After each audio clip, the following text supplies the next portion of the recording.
we do it ourselves, and if we have a problem, we call them on the telephone. So those are a couple of my Iranian stories. And then there was the night at the Spanish embassy. I got invited to a party at the home of the Spanish ambassador. And it was like the south of France, 1978. Okay? It was lots of cleavage, lots of jewelry, open bar, and disco music. Yeah, anything else? Any other questions? Yeah. Back to the book. The book, yeah. What bearing, if any, did sort of the rise of the prominence of atheism in the last couple of years have on your decision to write, how it's been marketed? I don't know if it's had any bearing on how it's been marketed, but what it had bearing on is I don't think even Dawkins really answers the questions. You know, there are two things about religion. One is its truth claims, right? And its truth claims are easy to demolish. You know, they're self-contradictory, they're ridiculous, they're... religion. Huh? They're religion. Yeah. And we've been doing that in a serious way in the West since, 1700 and something, right? And in addition to that, science has been demolishing their truth claims. You know, you go say, oh, there's God in heaven. You look in heaven. Whoops, not there. There's, our world was created in 6,000 years or whatever. And then you do, forget about evolution, you just do geology. And you figure out how long it takes water to grind out the Grand Canyon. How long it takes to lay down the layers. You say, whoops, that didn't happen. And on and on and on. And yet religion persists. So at that point you have to say there's something going on that has nothing to do with whether the truth claims are right or wrong. And so what I'm trying to do is get past that, past what religion actually does do for people, even with falsehoods, or because of falsehoods, right? And how we can then understand what's really going on, so that hopefully you can reach a point where we will universally return to the liberal solution, the classical liberal solution, which is the one enshrined in the U.S. Constitution, which is this is a private matter, and you keep it out of politics, and then it's great, because then you can go feel good with the angst that you feel about the fact that the world doesn't mean anything in relationship to you, right? And try to answer some of these ancillary questions. Where does morality come from? I mean, maybe somebody else has come up with that peculiar theory, but I didn't find it. But it seems like so obvious on the face of it. You just look at this stuff, you say, oh, that's what it is. So, yeah. Canada doesn't have in its constitution a separation of church and state. We do it through practice. Right. In the States, they do have it, and yet you see the opposite when it comes to religious behavior. Where they have a separation of church and state, in the States it seems they are more politically active when it comes to religion, in Canada less so. Do you have any thoughts on why this may be? Well, I mean, the general consensus about it is that because, Canada, I think, I don't know about Canada, I honestly don't, but I certainly know that all the European countries had established churches. Okay?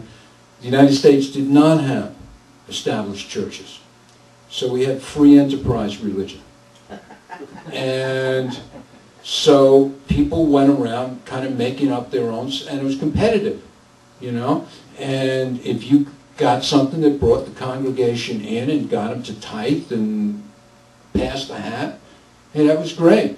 Whereas if you went and did that under the Church of England, the bishop would say, well, you know, that's not quite right. You can't do that. As a result, you know, C of E services are intensely dull.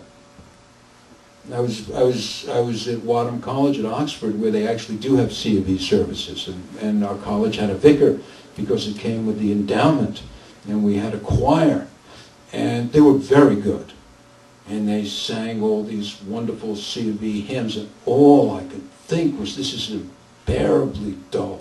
This is why God gave us Aretha Franklin. You know, so. Yeah, I mean, so this is, you know, the United States is free enterprise religion. It's the same reason McDonald's is successful, right? Because you can do it. A country that has state nutrition is not going to come up with McDonald's, and they're not going to sell their food worldwide. Yeah? What's your 3 favorite books, other than your own? My 3 favorite books. Anything by Steven Pinker. Anything by Dashiell Hammett. There are only 5 books.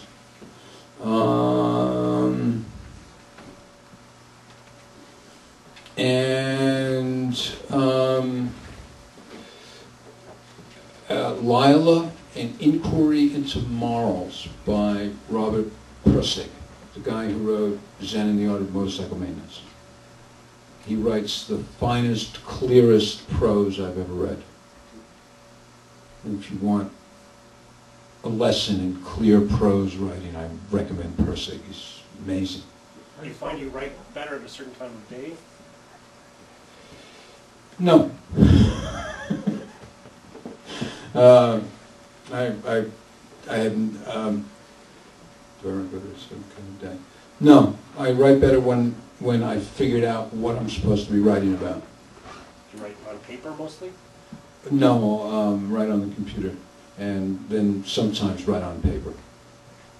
And sometimes figure things out on paper, and I draw charts and squiggly lines and stuff like that. How do you spell the title of Pirsig's book? I think it's L-I-L-A, Lila, colon, and Inquiry into Morals.